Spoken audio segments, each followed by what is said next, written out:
Communication au pluriel. Et à différents publics, et pas seulement un public de chercheurs, pas seulement un public d'administration, mais aussi à des gens qui cherchent à faire leur généalogie et en savoir davantage sur l'histoire de leur île. Authentique, des documents qu'on appelle des documents d'usage. C'est-à-dire que ces documents-là, ils ont d'abord servi à faire fonctionner l'immigration pendant 50 ans, d'un point de vue purement administratif. Ce sont des documents qui ensuite ont servi aux historiens à faire l'histoire des mouvements migratoires à la Guadeloupe.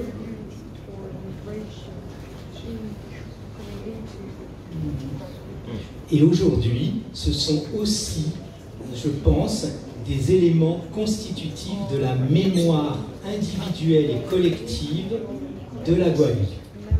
Donc il y a ces trois choses qui me paraissent importantes dans des documents qui ont un petit peu le malheur d'être des documents trop anodins, trop proches de nous, pour qu'on en saisisse d'un premier coup la triple valeur, qui à mon avis est une triple valeur absolument essentielle.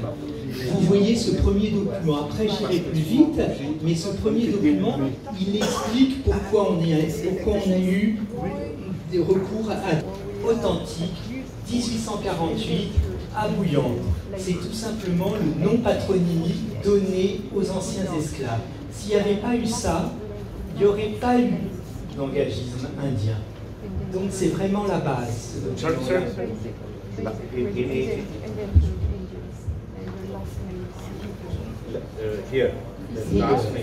Voilà.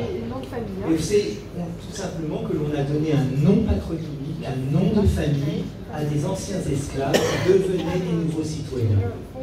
C'est génial, donc ça partait de là. C'était important de montrer en quelque sorte symboliquement d'où venaient les immigrants indiens. Juste deux documents iconographiques, c'est concrètement ça ressemblait à quoi? L'arrivée de coulis indiens à Pointe-à-Pitre dans les années 1850.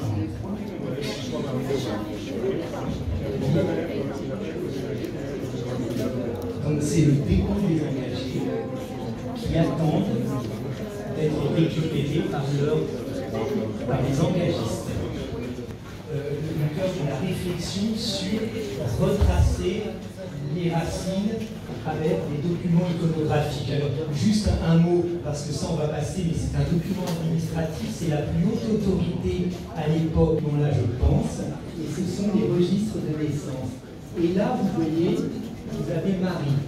Marie, elle a été conçue en Inde, elle est née à la Guadeloupe, et c'est la première fille, premier enfant, on sait un petit peu, mais je veux dire, elle a quand même une place dans l'histoire de la Guadeloupe, et si elle a une place dans l'histoire de la Guadeloupe, c'est à cause de cet acte de naissance.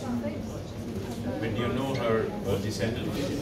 n'a pas eu de descendance parce que malheureusement elle est décédée.